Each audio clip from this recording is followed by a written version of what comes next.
Hello, I'm Tara Brabazon, and I'm the Dean of Graduate Studies at Charles Darwin University, and welcome to Outrider 7, The Edge. This request comes from Nassan, who's been an incredible supporter of Outrider from the first minute of the first episode. And Nassan was particularly interested in the phrase and the cliche of the edge of knowledge. And we do talk about that phrase a lot. And Nassan was interested in how Outrider as a metaphor or as a project works on and around the edge. And I'll give you the request from Nassan precisely, because this was great writing in and of itself. Quote, "What do you recommend to me to read in order to better understand on-edge ideas? Fighting the status quo, introducing new paradigms of seeing the world, making evident truths that otherwise are hidden in the sunlight." End of quote. What a fantastic request. And Nassan also wanted any references and authors that I talk about to be available digitally, because Nassan is a long way away from a physical library, so needs to activate these references and ideas and scholars digitally. Cool, let's do this. So I'm going to start, isn't this brilliant? I'm going to start, and this challenged me, can I say, because we talk about the edge of knowledge a lot. Let's unpick that and go for that phrase today. And I'm going to start with some definitions of the edge. And then I'm going to talk about some incredibly important theorists and theories to enable our work on the edge. And there are incredible scholars working there. So I hope you find this an inspirational day. I know I certainly did, preparing the research and the presentation for you. This is great. I would never have done this one without this request. The edge matters to a PhD and the life of a researcher more generally. The definition of a PhD is, of course, you produce a SOC, a significant original contribution to knowledge. And if any of us are chasing originality, then we need to locate the edge of knowledge. What is known, what is not known, and understand precisely where that edge is. And of course, to create originality, we have consciousness of that edge and we take one step beyond it. Kerry Denham and Terry Evans, in their brilliant book, Beyond Doctorates, which I really recommend to you, stated that the actual point of a PhD is to spend 3 years working at the edge of knowledge. How fantastic is that? And that means that the very definition of a PhD is about an edge. You are working on an edge. That's what a PhD is. If you think about it, the literature review propels you to that edge so you can understand what's being done. You understand the state of knowledge. And then what your methods do is allow you to take that literature review, take that literature, what is known, and take one step beyond it in a methodological and careful way. And then at that point, so you're one step beyond the edge. And at that point, methodology, ontology, and epistemology start to spark and allows you with consciousness to understand the edge and what is beyond it. And then, of course, from that point, you can disseminate that knowledge to others. In a PhD, we live at the edge of knowledge. But the great question is, how do you know you're at an edge? How do you know an edge when you come across it? And how does your expertise operate in relation to that edge? This is a moment of consciousness, because we can all sort of wander about, and that's why you need methodology, you need processes, research must be systematic. The reason for that is because you can sort of wonder about, I think that might be an edge, but have you actually read enough to know that that's an edge, that this is an original contribution to knowledge? And if it helps you visualise it, in every article, and particularly my scholarly monographs, every book that I write, I intentionally run towards innovative methodologies and I seek out new voices, new journals, new views. I'm not interested in the old journals and the old gatekeepers. I want to embrace the new voices and the new ideas. So particularly in my books, the whole point of writing a book is I want to stretch myself. I want to challenge myself. I want to operate at the very limit of what I know how to do.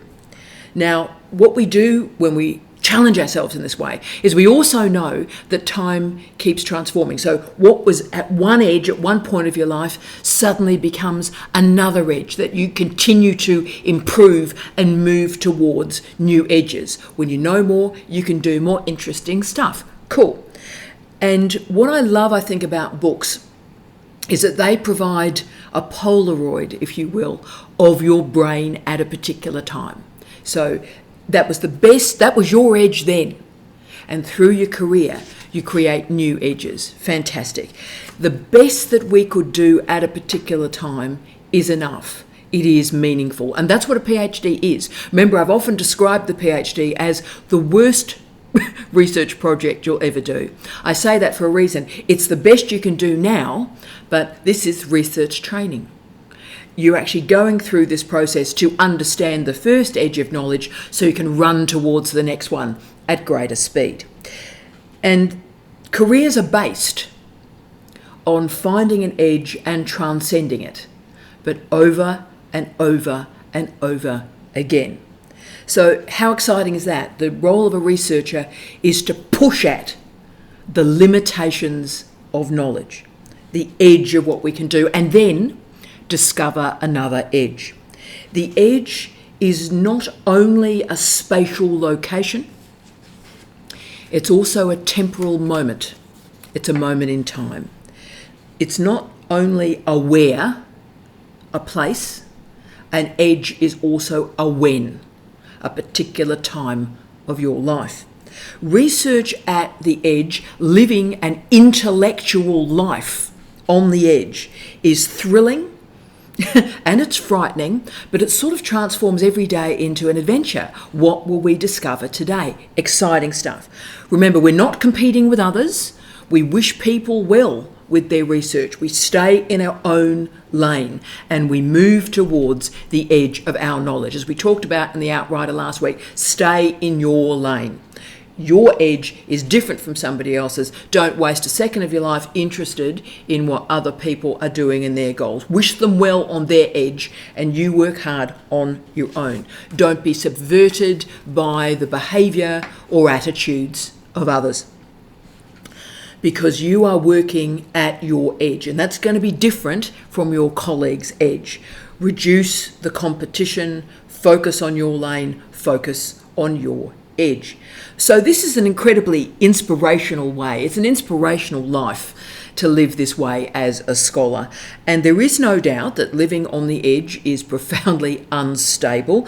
And considering the volatile nature of international higher education at the moment, the edge is pretty problematic. So the next suite of definitions I want to talk about are the challenges and the problems and the deep corrosive issues in the edge. And so to ponder the unsustainability of the edge, if you will, I want to deploy Celine Marie Pascal's Living on the Edge, When Hard Times Become a Way of Life. Wonderful book. Pascal is the Professor Emerita of Sociology at the American University in Washington. She has published 3 books through her life, and Living on the Edge, great book, was published in 2021. What she did was she spent a year travelling throughout the United States and talked with people in economically distressed communities. Low-wage workers who were working more than full-time and yet still were unable to pay their bills. No healthcare, no dental care, missing meals, no access to education to enable social mobility, and no savings. Right, this is a completely different edge that Pascal described as, quote, complicating the dominant narratives of inequality, end of quote. She argued that, quote, systematic economic inequality is not the result of individual choices. It is the inevitable consequences of governments being taken over by corporate interests, end of quote. And she described in this book what she located as, quote, stories of hard choices, end of quote. That phrase has stayed with me since I've read this book, and in fact it's sort of changed my life a little bit. Because so often we hear from students and colleagues that talk about the importance of a personally rewarding career. You know, I want to be personally enriched. I want to feel good about the decisions that I make. I want to feel good about my life. And this book demonstrates that most of the population are never able to feel good about the decisions that they make, because desperation and tragedy and survival are the punctuation of their lives. They don't get an opportunity to feel good about their choices. And then there are the corporations and the individuals who exploit people who are on this edge. So payday loan companies, high interest loans from the banking corporations, lotteries, gambling industries, sexual assault, domestic violence, sexual trafficking, and this is when we start to get into substance abuse and also violence and drug addiction. So alcohol rates, meth, oxys are strategies to just try and manage the edge. And Case and Deaton described this so evocatively as deaths of despair. Pascal argued that, quote, powerful people in business and in government have gotten incredibly rich by creating systemic poverty, end of quote. Wow. Therefore, you can see this edge is catastrophic. This edge is also unstable, particularly for the unemployed, the underemployed, but also the overemployed. This is a fascinating group. So this is a person in a full-time job that cannot earn enough to pay their most basic of bills. So this edge is stuffed with desperation, with fear, with despair, with loss, deep existential instability.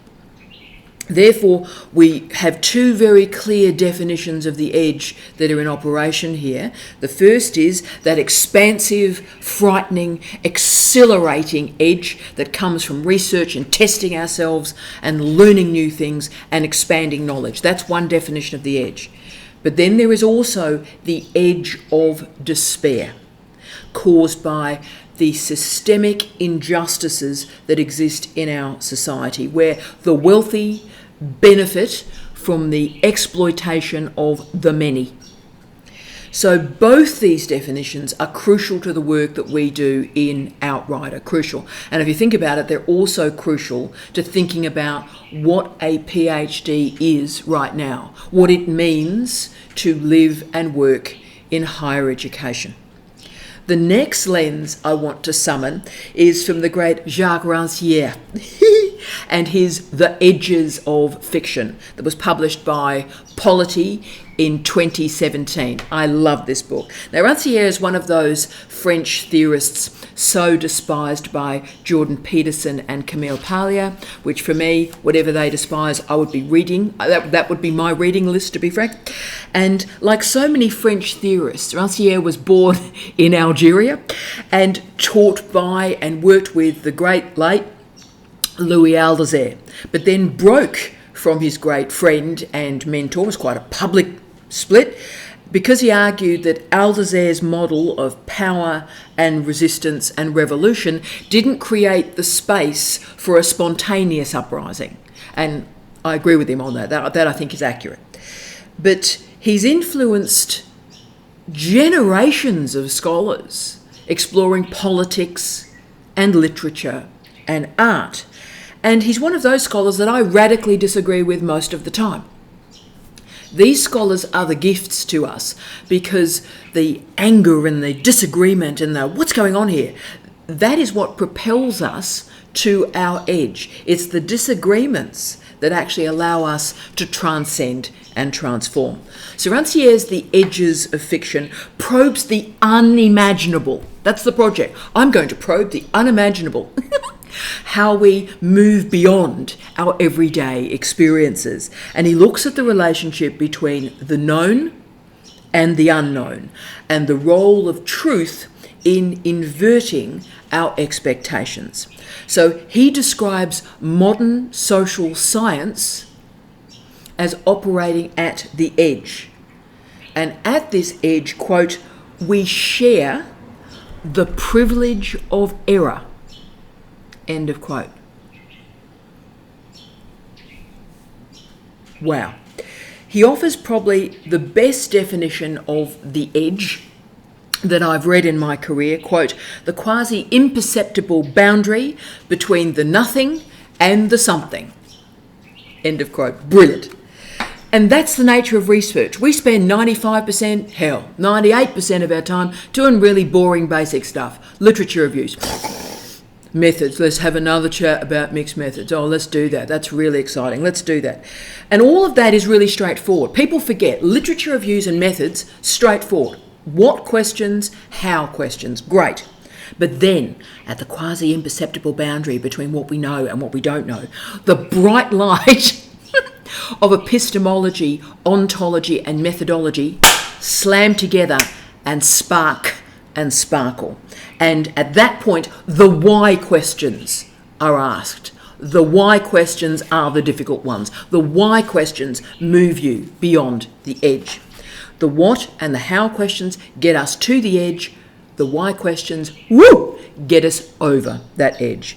So, from the three definitions that I've put in place for you, that's the space where we as scholars work.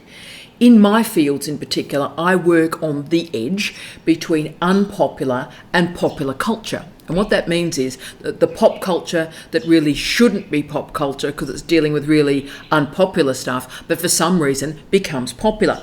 To provide you one example, the late work of David Bowie. Now that's some pretty intense listening. And Leah Kardos describes this late work of David Bowie as, quote, black star theory. Brilliant, absolutely brilliant. So how Bowie worked through his death while he was still alive.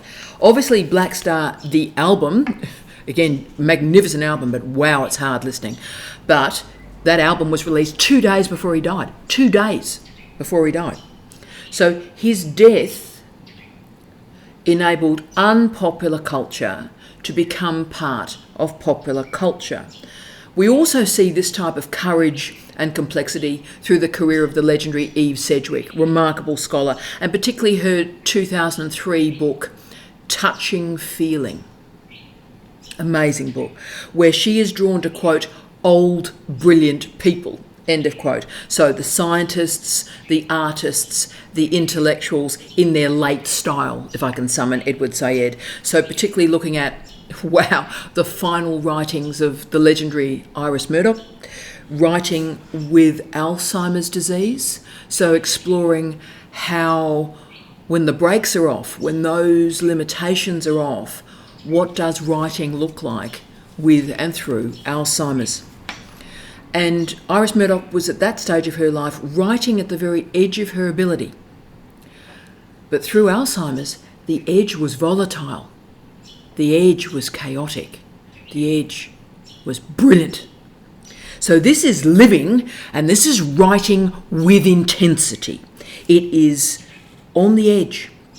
And what seems to happen on this edge is it compresses and everything distills. How we think, how we feel becomes more intense, becomes more concentrated. The edge is a place, it's a time, but it's also a state where not everything is really in control. So our final definition is going to return once more to the spatialisation of this edge, but a spatialisation of the edge with memory. A lot of you know I do a lot of work on city imaging and regional development, particularly in small or what are called third-tier cities. And I think the best book ever written on those topics came from Farley and Roberts. And their incredible book changed my life. Read it, saw the world differently. This book is titled Edgelands. Journeys into England's True Wilderness. Great title. And they investigated what they described as, quote, the fringes of English towns and cities, end of quote. And they described these locations as, quote, waste places, end of quote. These are the neglected edges of cities, the derelict public buildings. And I think I've been doing a lot of reading in this area recently. There's so much talk and writing about sustainability and the clean green future and the clean green digital economy. There's thousands of books and articles on that sustainability project. But for me, that conversation is really based on a lie, or it's based on active forgetting, because we forget about the rusting relics of the past that continue to live in our present. So these edgelands are an anchor to excess and waste. They are the edge of memory. Their presence is also a reminder of an absence, the forgetting of history, the forgetting of industrialisation, the forgetting of sickness, the forgetting of waste. That is the other edge.